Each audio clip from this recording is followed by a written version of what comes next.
It's Tony Hawk, and this guy right here is the godfather of all modern skateboarding tricks. This is Rodney Mullen. Toothless Rodney Mullen. Yeah, what happened there? It's felt... kind of like, it looks like you kind of punk and you slam maybe. I went to go see Jamie Thomas. I see him, he's a friend. And he's just staring at me. He's like, you look kind of tough. Yeah. I fell on my face when I was like 12. It's been cracked up ever since. And I just bit into a sandwich like a couple months ago. And it popped out. So it's funny because you and I used to bounce tricks off of each other, right? And I remember you watched me do an airwalk, and then you're like, oh, I gotta learn that. And then you go and do it on the flat. And likewise, when I would do a trick and then see you do it invert, like finger flips. Oh, yeah. And I was just like, oh my God, he's doing that in pools, and I'm having problems on the ground doing some other 180, like wake up. And it would be so inspiring for me, you know? Would you say that you're the first person to really ollie on flat ground?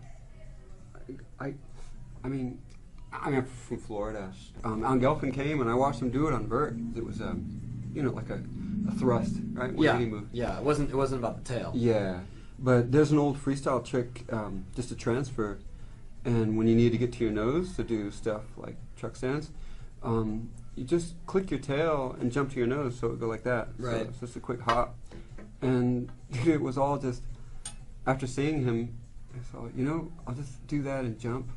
That's all there was to it. Yeah. You know what I mean? It's just a transfer, and then in all of a day, suddenly you're getting over a foot. It seemed like it was just a good way to get up curbs. And it was a contest 6 months later or something. I started my run with it, and Stacy was, I got the laugh. I knew it was good.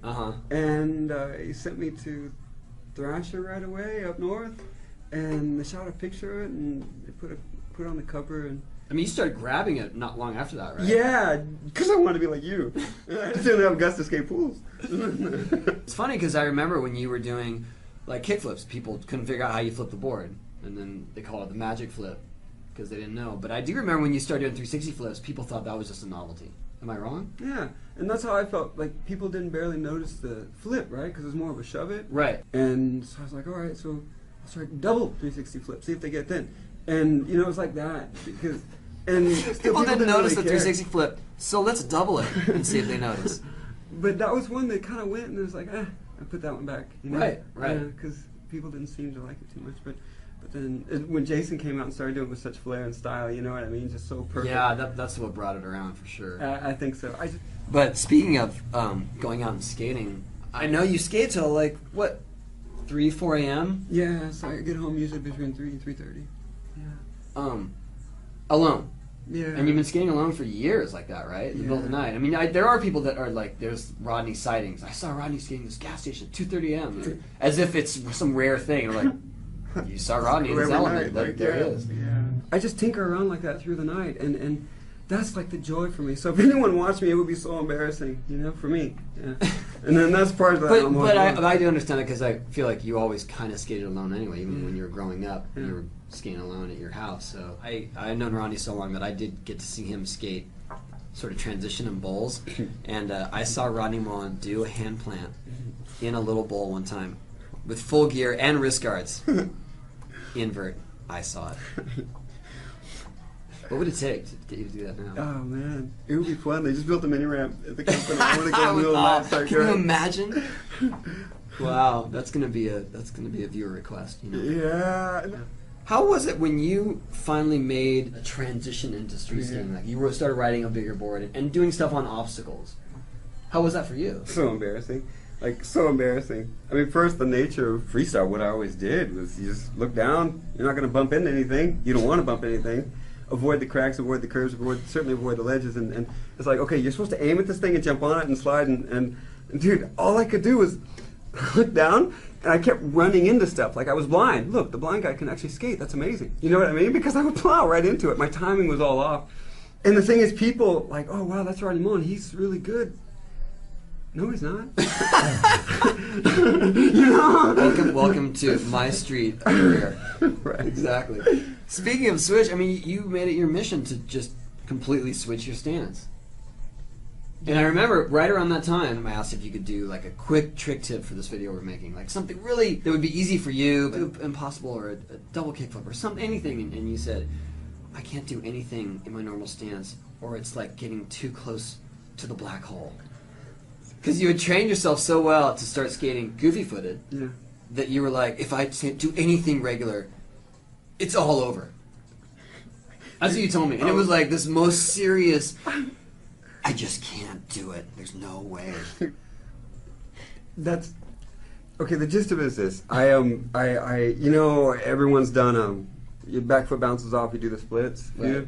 and I did that kind of one too many times. Whatever it is, a bunch of scar tissue grew up, and it pulled my leg into my hip so tight that it was grinding about 30 times a day. And the doc says it's going to grind the head off the bone, and then the bone started to sort of fuse in a way. So it didn't work, and that started happening most of the way through round 3, and it was horrible. At the end of the day, when the sun starts to go down, and the temperature changes like 5, 6, 7, 8, 9, 10 You mean degrees. right about when you're waking up? That's just after breakfast. I have to put blankets on my leg. I couldn't sit next to a wall in an airplane. I'd have to get 2 or 3 blankets. Wow. It was crazy. I was overwhelmed. Basically, they just go, you're kind of screwed. And you get a doctor can't cut on it because it's all throughout you, and it's just going to generate more problems. So here's how it works. Good luck. And I learned basically how to tear that stuff out because it grows like weeds in you, and you have to tear yourself. And finally, you have to learn to put so much pressure on yourself, it's enough to almost kind of break your own bone. And the night I broke, like I put my leg in my wheel well in my car and reached for under the frame of my car and just rip. And the hours would go by. 3 cops at different times because in the middle of the night would come by because of yells. They thought I was being mugged. And By your own car? they're like, what? And come out with a gun. And I peek my head up from under the car. I'm okay, officer. I'm full of tears. And so that was 2 years of that, and I pretty much got rid of that 13 nights out of 14. I take a day off every 2 weeks. And I realized, like, wow, like every skater is good enough to stand on their board exactly the opposite in both ways, where a kick flip and a heel flip and a 360 flip should be the same way in our minds, but your body won't let you because it naturally kind of forms. That's the problem. Like, think of like a trick that you always fall on your back, you know, fakie 5-0, fakie flip, or 360 flip, you hurl to your back or something. Why would you do that? And because you're stuck. And so I was like, okay, I learned how to unravel my stance. Wow, like, I don't want to go back to doing what I was doing because who even cares if I learn how to flip out of a primo in another way? Do I even care, like, after polishing a turd? And so I thought, what if I can unravel it and approach the tricks that I could never do no matter how much practice, and do essentially switch tricks that are impossible to switch, because at that stage it's really just, for me, goofy, because, you know, like some tricks by nature switch are really hard, you know. I figure, look, I'll just disappear, and hopefully my sequences or tricks at that time will do the talking, and then I can talk about it. And now I've filmed 3 or 4 things, or 5 or whatever, that, okay, this is indicative. Like, I don't know, no matter how hard I would have tried to do a kickflip 1 foot nose switch, I couldn't have done that. Because you know what it's like to land on a fakie manual, you go. But to do 1 foot, you have to turn your body around. So, okay, that was a good test. And like, wow, okay, I did that, but I still have some work. And so now I have a couple goals. Like, once I get this 1 set of tricks, then I know the rest cascade. Here's 30 more. And so it would mean so much to me if I can come out truly to have no stance, to be stance-less, and do the things that I know I could never do no matter what. And if the rest of my body gives out, that's fine, because at least I did something that you know what I mean?